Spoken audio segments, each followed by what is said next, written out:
मित्रों, जैसा आपने देखा कि हमारा जो क्रांतिकारी आंदोलन था उसे प्रेरणा हमारे देश से न प्राप्त होकर विदेशों से प्राप्त हुई थी, विशेषकर फ्रांसीसी क्रांतिकारियों और रूस के निहिलिस्ट क्रांतिकारियों के द्वारा, और साथ में यूरोप और दुनिया के अन्य देशों में हुई कुछ घटनाओं ने भी हमारे युवा क्रांतिकारियों को प्रभावित किया। और इन क्रांतिकारी विचारों के द्वारा हमारे युवा क्रांतिकारियों ने देश की आज़ादी प्राप्त करने का लक्ष्य निर्धारित किया। अगर आप देखें 1882 में यूरोप के एक साम्राज्यवादी देश इटली को अफ्रीका के एक छोटे से देश अबिसिनिया या इथियोपिया के द्वारा पराजित कर दिया गया। और अगर आप देखें इटली के एकीकरण में मैजीनी, कैबूर और गैरिबाल्डी के योगदानों को हमारे क्रांतिकारियों ने पढ़ा। मैजीनी के जीवन ने और गैरिबाल्डी के जीवन ने हमारे क्रांतिकारियों को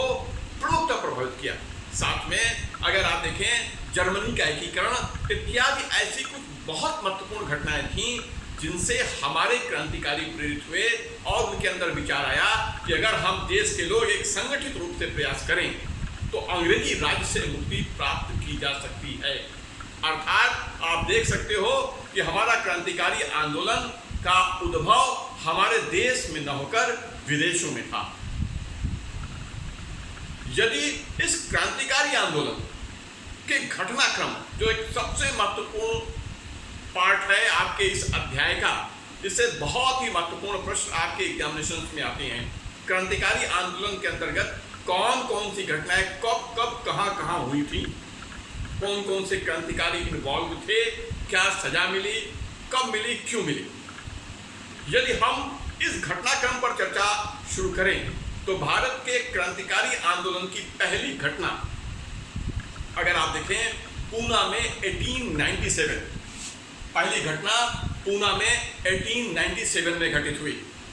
जब बालकृष्ण और दामोदर चापेकर नामक बंधुओं ने पूना के बदनाम प्लेग कमिश्नर ग्रैंड और आर्यहस्त की हत्या कर दी,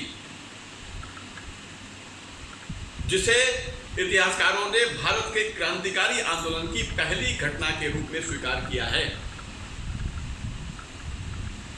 यदि आप प्रारंभिक क्रांतिकारियों को आप देखें तो इन क्रांतिकारियों को राजनीतिक विचारकों के दर्शन से भी सहायता प्राप्त हुई थी। ये राजनीतिक विचारक निम्न थे: नीत्शे,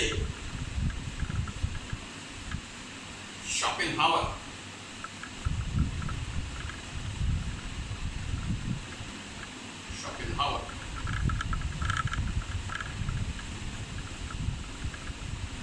और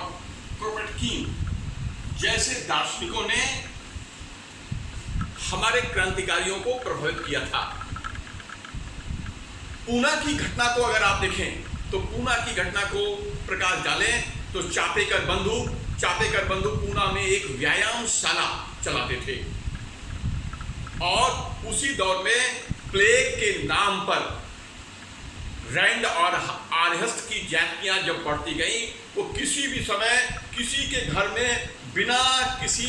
पूर्व सूचना के धावा बोल देते थे और कोई भी सामान जब्त करते थे और साथ में महिलाओं से असम्मानपूर्ण व्यवहार करते थे, जिससे दोनों पूना में बदनाम थे। इसी अवसर पर जब रैंड और आर्यहस्त की हत्या का मुकदमा ट्रायल चलाया गया, उस समय प्रोसिक्यूशन की स्टोरी में कहा गया कि दोनों चापेकर बंधुओं को इस घटना को अंजाम देने की प्रेरणा बाल गंगाधर तिलक की समाचार पत्र केसरी के संपादकीय को पढ़ने के बाद मिली थी, जिसमें तिलक ने लिखा था कि अब जाति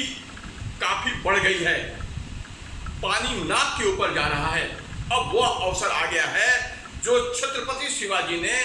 अफजल खां के साथ किया था कि है वही युवाओं को अब रैंड और आर्यहस्त के साथ करना चाहिए। इससे प्रेरणा प्राप्त करके चापेकर बंधुओं ने रैंड और आर्यहस्त की हत्या कर दी। यद्यपि इस पूरे मुकदमे का कोई आई विटनेस नहीं था, किंतु द्रविड़ नामक व्यक्ति के झूठे विटनेस के आधार पर चापेकर बंधुओं को फांसी की सजा हुई। आगे चलकर